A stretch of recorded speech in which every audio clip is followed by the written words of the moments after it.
been reaching out to communities and to demonstrators to ask them to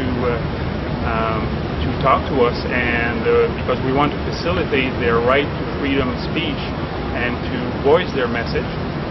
But unfortunately, these people don't always answer to our reach out, and it could go out of hand if they want that to happen.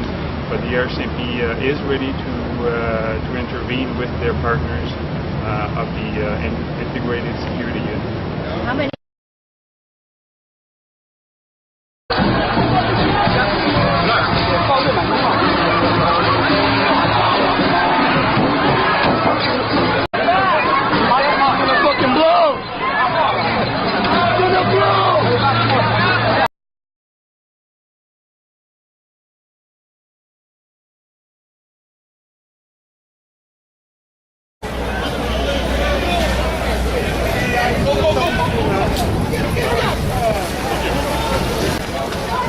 Stay together.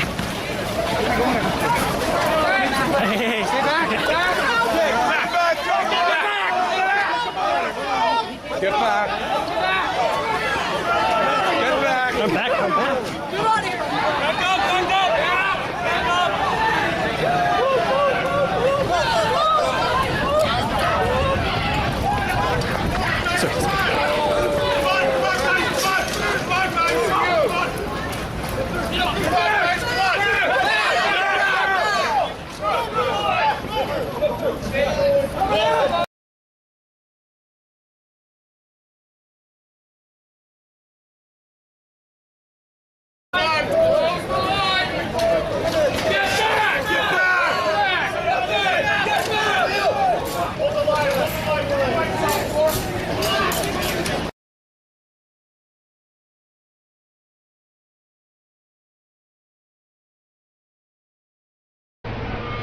That's the people, that's the police.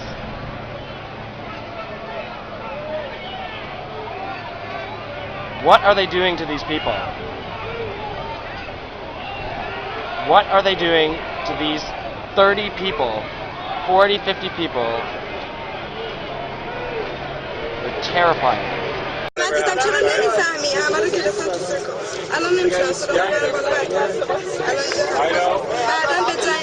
Chill. Whoa, hey!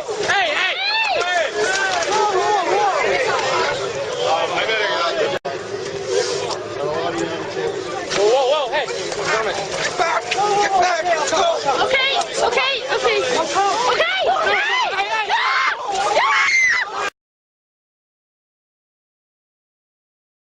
Across the street, there will be bicycle cops escorting us.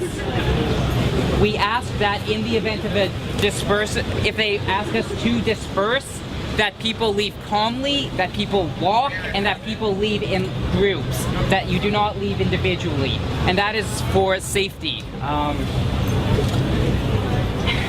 One other thing, there is a children's event right by where we are.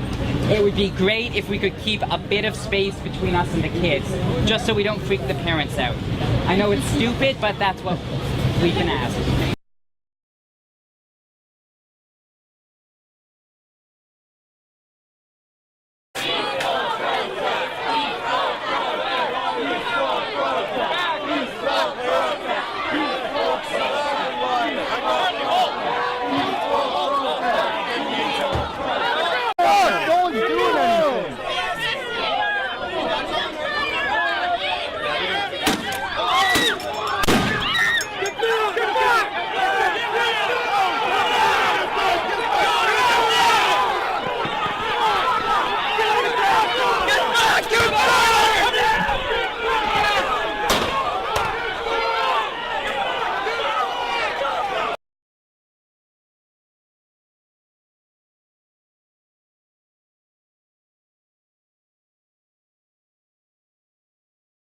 Here's my story.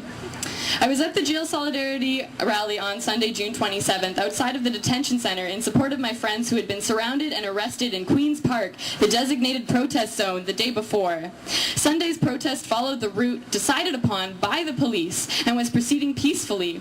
A line of riot police formed between us and the detention center. Without warning, 2 unmarked vans screeched to a stop behind the police line. A number of plainclothes men stormed through the line and into the crowd, violently pushing 2 people into the ground. The people were dragged and aggressively thrown into the vans, and the vans took off. To all who were there, this appeared to be a strategically orchestrated kidnapping. At this point, we decided to de-escalate the situation by sitting down. We chanted, "We are peaceful, how about you?" and clapped our hands. During this time, officers donning helmets, body armor, gas masks, and weapons resembling tear gas guns filled in the line in front of us. Several minutes later, once again, without warning, the police line started moving quickly toward us. We stood up and moved backwards, complying with the yells of the officers to get back. Soon thereafter, the riot line parted to let an officer through who was wielding a large, intimidating weapon. As an asthmatic, I had brought a painter's respirator from a hardware store to cover my face in case chemical weapons were used during the weekend. I had no idea what the weapon behind us was, so as a precaution, I reached into my bag, took out the mask, and put it over my face. Not wanting to have my back to the weapon, I turned to face it while retreating. It was then that I was shot in the sternum. As I went to turn, I was shot again in the elbow, and I immediately hit the ground, falling into the fetal position. I remember simply hoping that someone was on their way to help me, and I knew I couldn't get up by myself. A person ran back for me and attempted to help me to my feet, but on my way up, the riot line caught up to us, and several police shoved me face first into the pavement. They yelled at me to stop resisting, and kneeled on top of me. I was arrested at the Nortel riot. I was just a bystander just walking by, and I noticed that there was a riot. So I just was standing by watching the riot, and then they were just closing in, so I decided this is getting a little too much. So I was on my way to leave. As I was walking by, the riot team attacked me and were like, "You can't leave here. You chose to be here, we gave you a chance to leave." I'm like, I didn't hear a single chance to leave, and nor did anybody here. And this is my first day even living in this town, can I please leave? And they just pushed me out of the way and said, "Do you want to make me use this on all of you?" And she had a tear gas gun in her hand. So I just continued and sat down with everybody. They just kept swarming in, and then just decided to announce, "We're arresting all of you." Can you tell me a little bit the conditions inside? Inside, everything is just disgusting. There's no garbage pails. Anything that's gave to us is just thrown on the ground, like anywhere. Sandwiches. The only thing we really got was like a little Dixie cup of water twice a day, and it was like lukewarm. We also got a sugar-free, like little same thing of lukewarm Tang, and we would get 2 sandwiches a day with just a piece of cheese on it. And that's all we got every day.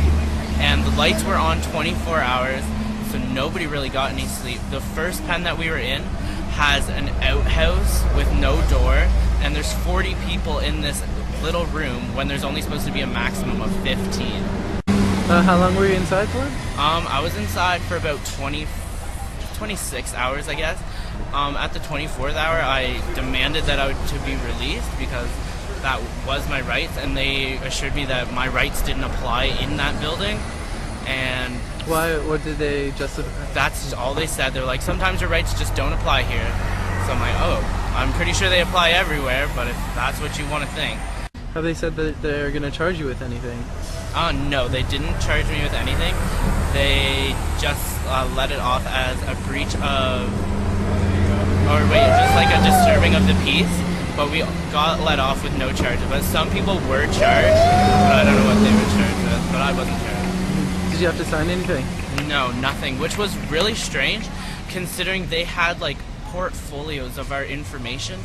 They took at least 3 pictures while we were there of us and kept them in these folders, but when we were detained, they never gave us any information.